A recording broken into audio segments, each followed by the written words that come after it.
House prices fell 1.8% last year in 2023, so why on earth should you buy a house or property investment this year? That's what we're going to be talking about, because what if house prices kept dropping as predicted this year? What if prices start rising and it gets even harder for you and me to buy property? In this video we discuss, and in case you're wondering why this matters so much to me, I've spent the last decade building a UK-wide home buying company, a nationwide estate agency, and my own personal property portfolio.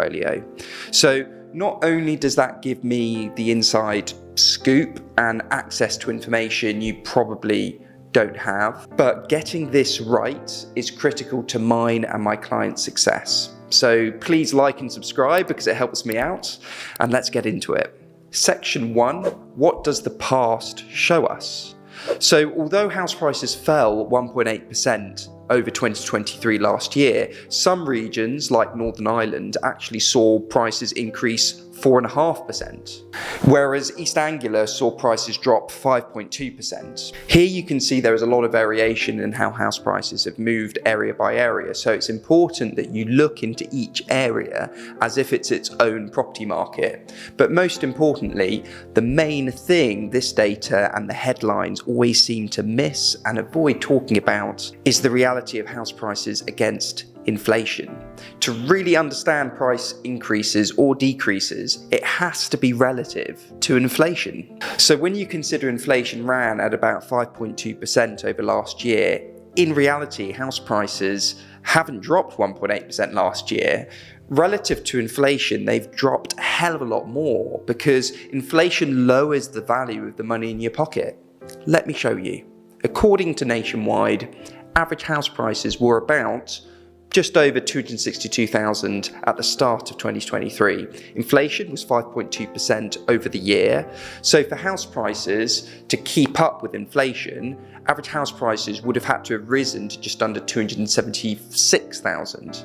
Instead, average house prices dropped to just over 257,000, 1.8% below the opening figure. But in reality, this represents a 6.7% drop in house prices relative to inflation. So in reality, there are two factors at play here that you need to think about, because the whole time prices have risen due to inflation, the actual value of your money has been going down as a result. So although house prices have dropped 1.8%, your money has been losing value at an even faster rate of 5.2% at the exact same time. It's a double whammy issue. So what does this mean for the future? Section 2, what will happen this year to house prices? Well, it depends who you ask and what their motives are.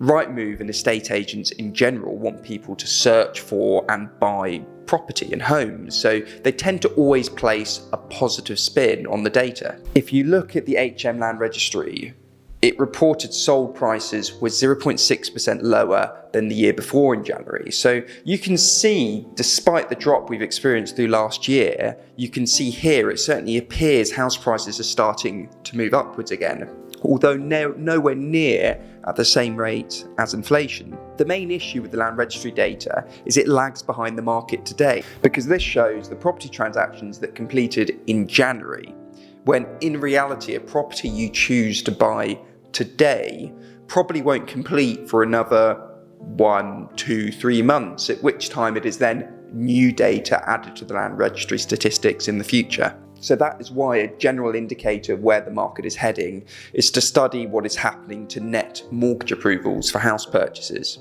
Mike at Nationwide has said the decline in borrowing costs around the turn of the year appears to have prompted an uptick in the housing market. And if we fact check Mike, we can see mortgage rates have started to drop in December, then January. And when we look at the mortgage approval rates, we can see clear as day the volumes have been just climbing and climbing since the lows of September last year. If we then look at the Rightmove data, we can see average asking prices have again started to increase from the lows of December up and up through January, February and March. And if you look at that same data as percentage changes, you can see January onwards, the increases have just kept coming and coming. But Rightmove showing asking prices increasing doesn't mean anything if properties aren't selling. So when you look at the average time it is taking for property to sell on Rightmove, despite prices going up, it certainly appears the time properties are taking to sell is starting to drop, having generally risen most of last year, as you can see. So looking at this, it certainly starts to paint the picture the housing market is starting to improve. But for me to muddy the waters further on if the market is or isn't improving, we can see that a great proportion of properties being sold are being sold for under the asking price. So on one hand, marketing prices can go up on Rightmove all they want, but if more properties are being sold below the asking price, then in reality the marketing price is starting to become a bit meaningless. In March 2022, only about 15% of properties were selling below the asking price, but now over 80% are selling below the asking price, and that says a lot. Section 3, how to buy and protect yourself. Look, my personal view is that house prices are going to stay below inflation over this year, next year, and potentially even into 2026. So in reality, a constant slide in house prices relative to inflation. But here are the main predictions out there at the moment. And you can see, unsurprisingly, Rightmove and Zoopla are the most optimistic about the market. But you can see the best case forecast is expecting a 1% fall, with the worst case expecting a 4% fall in house prices. So in order to protect yourself from buying in today's market, I recommend you do these things. Number 1, don't overstretch yourself. Keep back an emergency fund of at least 6 months of your costs. If you can't do that, don't buy. Number 2, buy below market value. If you don't know how to, my business sources hundreds of properties for investors every month. Comment property below if you're interested. And 3, buy to add value. If you can't buy below market value, you have to be able to add value by improving the condition of the property or expanding the size of the property to add value. See you in the next video up here.